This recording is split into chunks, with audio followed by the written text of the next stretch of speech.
Have you ever looked at your profit and loss statements or your tax returns at the end of the year and thought to yourself, where did that cash go?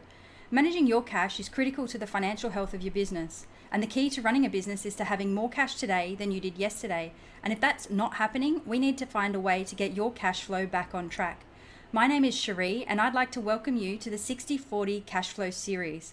This series will focus on the 14 things that you can do to begin to take control of the cash flowing in and out of your business.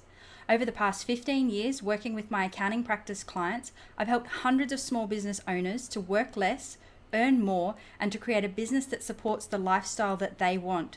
Is that what you want? Because these tips are just the start of how we can help you do the same. So our tip number 2 is to act with caution on discounts.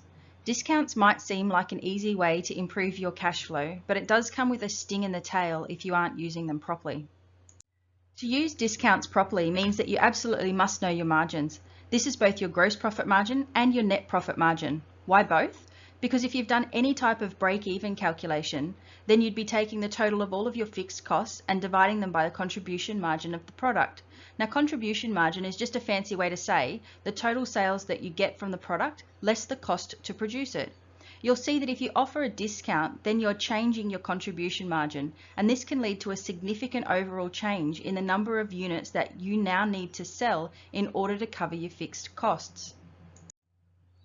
On the money meter, this affects your cash coming in the door, but it's closely tied to the money going out, and it has a really high impact, especially if you get it wrong. The ease to implement exercising a caution on discounts is also really high. The only real challenge here is that you might need to know the exact cost of your product so that you'll know the impact of the discount.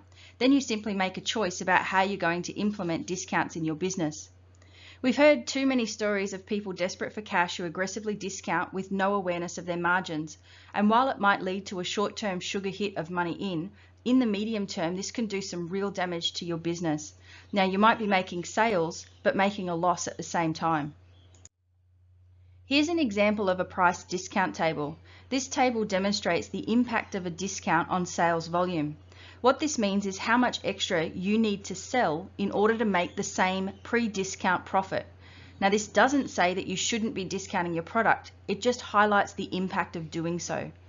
Discounts can be used strategically as a way to attract new customers or to build up contact lists, to move slow or outdated stock, to create urgency with a timed offer, and to reactivate customers who haven't bought from you for a while, or as part of a joint venture agreement. Just so that you can see how this works, let's say you have a product that you sell that has a 45% margin. That's you sell it for $100 and you have $55 in cost of goods sold. So you make $45 per sale.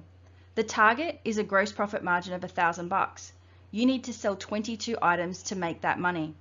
But if you were to discount the sale price by 20%, you're now only receiving $80, but you still have the same $55 in cost of goods sold. So now you're only making a $25 gross profit margin. What this means is to make the same $1,000 as you did before, you'll now need to sell 40 items. That's an 80% increase in sales. Is this realistic? Only you'd know that, but it's why you need to know and love your business numbers, because if you love them, they'll start to love you back. So where does this leave us? We'd like to challenge you to think on different ways that you can approach discounting and whether there's other things you can do. Cutting the price is easy, but now is the time to be inventive. People buy based on value. No value, no transaction. So create more value. How can you add more value to your products? Let us know what you've come up with and make sure to connect with us on Facebook or on LinkedIn and use the hashtag GrowWith6040. So here's our YouTube extra content. Here's 3 things you can do around discounting in your business. Because it's times like this we can easily go into panic mode and say to ourselves, quick, let's do a sale, see if we can't get people to spend. But then what happens next week or the week after that? What happens if it doesn't work out as well as you hope? You saw from the price table, to make the same gross profit, you have to sell so many more units. What are some other ways that you can get around this? The first here is bundled deals. Now you might be thinking, I saw this on the first tip about increasing prices. You did, and it's because it focuses on value for your client or customer. But this is looking at a bundled deal from a different perspective. This is an upsell and it encourages them to order more and be rewarded with a special price. This isn't about downplaying one item against another. It's about seeing the value in buying 2 or more complementary products together in a single package, but for a combined price that's less than purchasing them on their own. Now this can work even better if you get a discount from your supplier by bulk ordering these high turnover goods that go into the bundles, and this is because it maintains your initial margins. A great example of this is a hair salon that sells both a shampoo and a conditioner, say for $30 each, but the customer can buy them together for a price of say $55.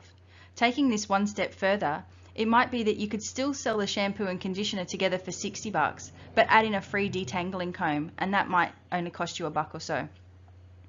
The second point is on quantity discounts. And this is where you offer a percentage discount or a get one free offer when a customer buys a set number of items. Now this has 3 impacts. The first impact is that by offering a get one free, you can potentially reduce the overall discount actually offered on the whole order. The big tip here though is to be careful with a buy one get one free type of deal. Your margins need to guide you on how much you can afford to offer. The second impact is that it will help you increase the average order size. And the third impact is that it can help you move stock that might otherwise need to be cleared out. Our third and last thing that you can do around discounting is to add extra value to the offers that you make to your customers. Most value-added offers are a priceless item that are of extreme benefit to the customer. And examples of this might be a handy video of how to use the product or how to use a consumable for the product. For example, a chainsaw saw has a how-to video of sharpening the blades or changing over the chain. A hairdresser might provide a free treatment or blow wave with the full-priced haircut. You might even do a free installation or an installation guide. Now, although these might be free to the client, or more accurately, packaged as part of an overall sale, they might require your time or other costs to implement it. So be aware of what your value-added offer might actually cost you to provide it, but definitely look to add it as a string to your bow. So leaving you with a question, what could you offer with your product that's digital? A how-to guide, either in print or PDF.